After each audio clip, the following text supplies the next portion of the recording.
still walking through that door. Lincoln School in my heart, gonna live forevermore.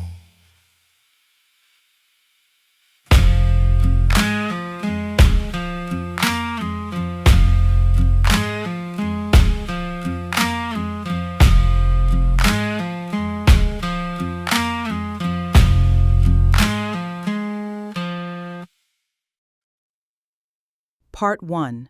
The Foundations of Black Education, 1841 to 1913. On a quiet residential street in Kirksville, Missouri, stands a small brick building that most people pass without a second glance. It has no historical marker, no flag, and no plaque. For over 70 years, it has served as a private residence, its windows curtained and its tin ceiling hidden behind tiles. But this building is the Lincoln School. From 1874 until 1954, it was the only school in Adair County where African-American children could receive a public education. Adair County was organized in 1841. In 1850, the federal slave schedule listed 41 enslaved persons in the county. By 1860, that number grew to 86, alongside 9 free Black residents. Hold the line! Fire at will!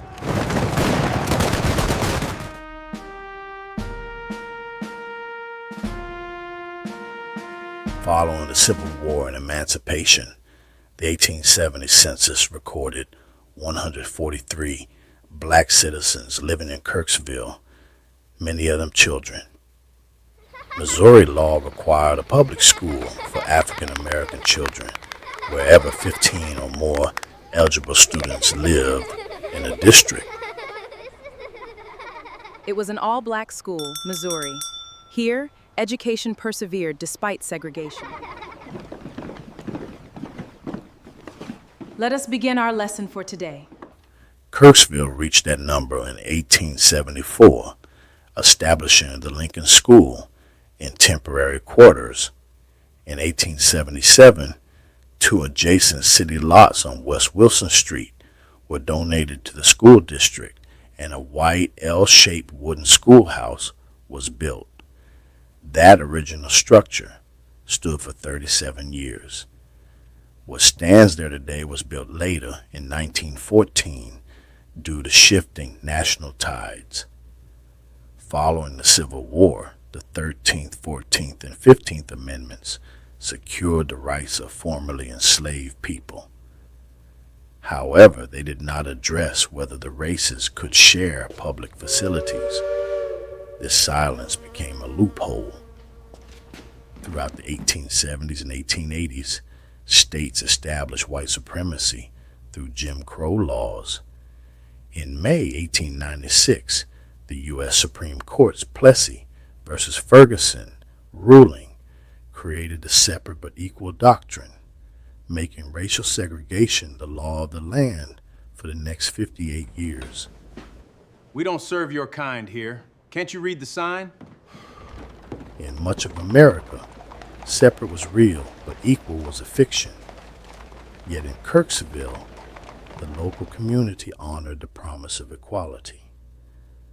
The Lincoln School was kept safe and well supplied. Its teachers were qualified, respected, and paid fairly.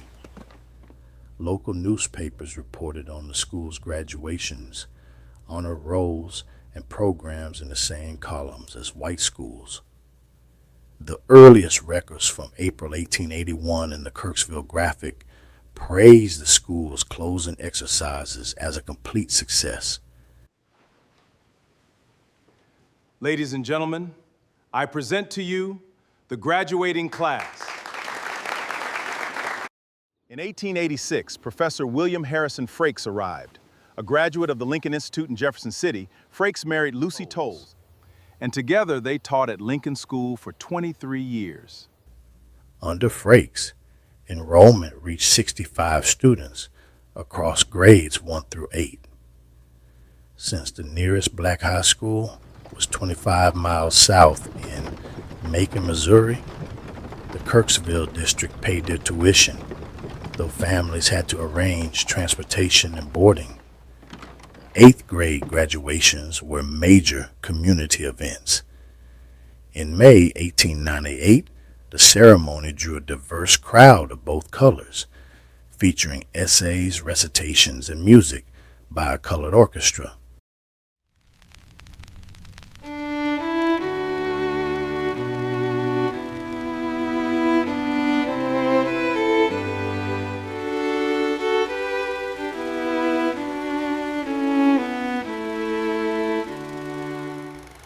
Frakes was unanimously reelected by the school board every year until his retirement in 1909. He passed away in 1934 at age 80. Part 2. A new brick building and local resilience. 1914 to 1939. In 1910, Kirksville was growing, and the school board planned a modern, 3-story brick high school for white students. To their credit, they included a clause in the bond proposal: if voters approved the new high school, they would also allocate $3,500 for a brand new building to replace the wooden Lincoln School on South Wabash. The bond election on January 20th, 1914, became an extraordinary community effort. Women who could not yet vote in Missouri organized committees. 80 members of the Sojourners Club served over 2,000 sandwiches and free coffee at the Old Royal Theater to men who voted yes. Meanwhile, school children from every district formed a massive procession that marched around the square. The bond issue passed overwhelmingly, 1,043 to 147. Architect R.J. Sparks designed the new building based on a popular model by John H. Felt and Company. Completed in late summer 1914, the new Lincoln School was a 1-story cross-gabled brick building measuring 34 by 31 feet.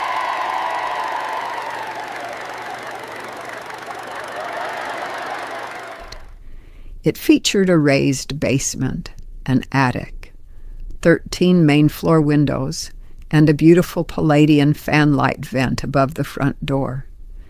Inside, the design was highly modern for 1914, complete with a vestibule, separate stairways for boys and girls, polished hardwood floors, a pressed tin ceiling, a coal furnace, and 2 indoor bathrooms.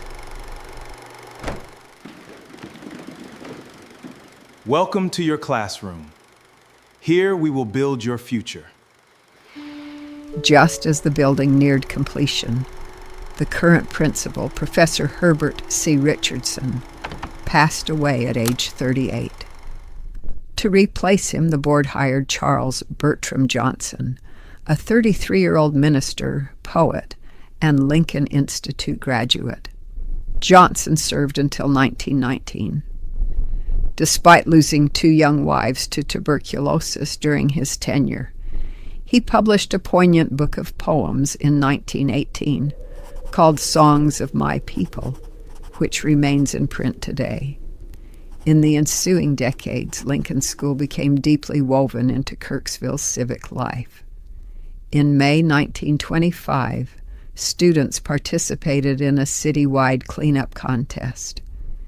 In November of that year, they took part in a dental hygiene program, competing for prizes donated by the Squibb Pharmaceutical Company and a local motor company.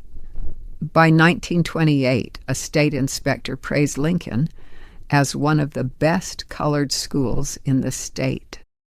The 1930s brought an influx of musical talent when John Lawson married Pearl Akers, a widowed mother of 10, and moved the family to Kirksville. Alongside assistant teacher Mabel Range, the children formed a performance troupe called the Jolly Juvenile Minstrels, raising money for playground equipment by performing at local theaters. In 1935, Lincoln students marched in the city's Halloween parade, with students Marjorie Colby and Don Lynn winning first prizes for their costumes. In February 1939, the Lincoln School Singers performed a benefit concert titled An Evening with Negro Composers, which concluded with the singing of Lift Every Voice and Sing. That same year, responding to parental demands, the school board formally established junior and senior high school courses at Lincoln. For a brief, luminous window of time, Black students in Kirksville could graduate from high school without ever leaving their hometown. Part 3. The Story and Legacy of Doris Akers. Lord, don't leave me. Guide my feet on this journey, oh, be my light. Among the students during this golden era was a girl named Doris Akers. Born in Brookfield, Missouri on May 21st, 1923, she was the 8th of 10 children born to Floyd and Pearl Akers. Pearl had married at just 12 years old to 20-year-old Floyd. The family was deeply musical, but plagued by early tragedy, including the accidental shooting death of Doris's 10-year-old brother, Charles, in 1925. Her parents divorced in 1927, leaving Pearl alone with 10 children until she married John Alexander Lawson in 1929. John Lawson, a kind man of faith, took a job at an auto sales company in Kirksville, and the family moved to East Mill Street.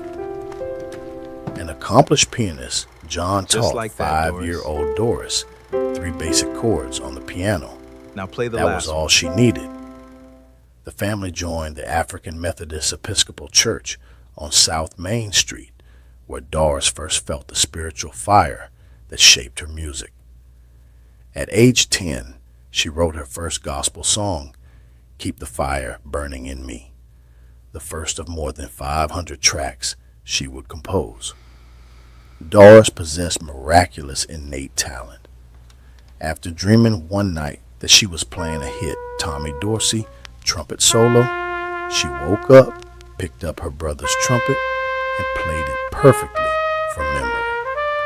She graduated from the 8th grade at Lincoln School in May 1936 and completed her high school classes there, graduating in May 1941. At age 14, she delivered the welcome address at the North Missouri Negro Teachers Association meeting at the school. After high school, Doris formed a jazz and swing quartet with her siblings called Dot and the Swingsters, performing across Adair and Macon counties. Though successful, Doris felt a conviction in her prayer life that swing was not her calling. She set it aside and dedicated her hands, voice, and life entirely to gospel music. In 1945, at age 22, she moved to Los Angeles to join its thriving gospel scene. She initially performed with the Sally Martin Singers before establishing her own group, the Doris Akers Singers. Throughout her life, Doris spoke candidly about her light skin tone and complex ancestry, noting that she sometimes struggled to feel fully accepted by either race. Nonetheless, her career exploded. In 1947, she published I Want a Double Portion of God's Love. Over her lifetime, with no formal musical training, she wrote legendary songs like Canaan's Shore, Tell Jesus All, and Lead Me, Guide Me. The latter was recorded by Elvis Presley as a title track and later became a standard in Catholic hymnals. In 1958, she co-wrote Lord, Don't Move the Mountain with Mahalia Jackson, selling over 1 million copies. That same year, she became the director of the Sky Pilot Choir of Los Angeles, a 100-voice integrated choir led by a black woman. This was a quiet revolution. They recorded hit albums and appeared widely on radio and television. Doris was named Gospel Music Composer of the Year in both 1960 and 1961. Her most famous contribution came on a Sunday morning in 1962.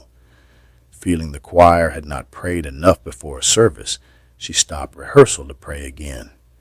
Sensing a profound spiritual presence, she told her singers, "I hate to leave this room because there is such a sweet, sweet spirit of God in this place." The next morning, she sat at her piano and penned "Sweet, Sweet Spirit."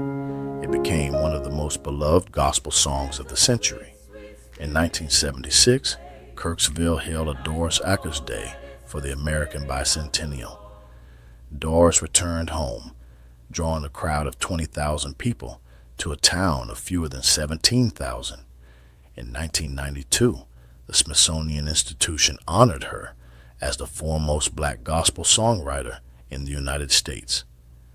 She spent her final years as a minister of music in Minneapolis, where she passed away from spinal cancer on July 26, 1995, at age 72. She was posthumously inducted into the Gospel Music Hall of Fame in 2001. Desegregation and the Preservation Project. By the early 1940s, Kirksville's black population began to decline. The high school program at Lincoln closed briefly in 1941, but reopened following community pressure. By September 1944, enrollment fell to 5 students and just 2 the following year. Though state law gave the school board grounds to close the facility, they chose to keep it open. Myrtle Smith served as principal for 18 years until her retirement in 1952, followed by Professor L. Roy Cox. Then in May 1954, the U.S. Supreme Court issued its landmark Brown v. Board of Education ruling, declaring separate educational facilities inherently unequal and overturning Plessy v. Ferguson. While desegregation sparked violence and resistance in other parts of the country, in Kirksville it was settled with a handshake.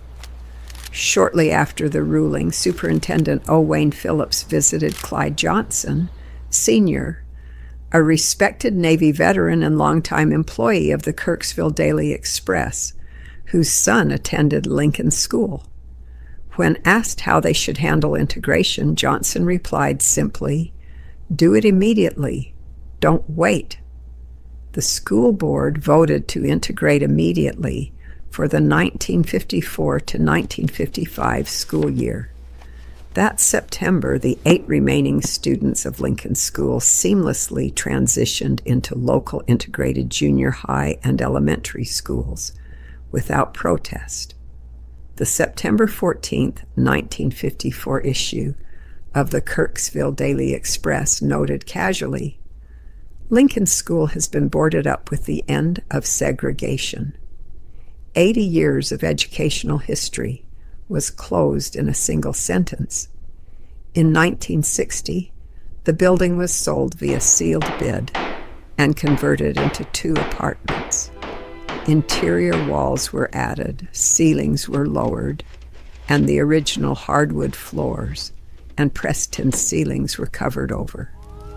Despite an attic fire in 2007, the building survived and was placed on the National Register of Historic Places in 2017. In 2026 this year, it came up for sale. This building is one of the last remaining physical structures associated with black education in Northeast Missouri. It contains the classroom where Doris Akers learned her first chords, the basement where Black Girl Scouts met, walked out into a newly integrated world. If we lose this building, we lose that history.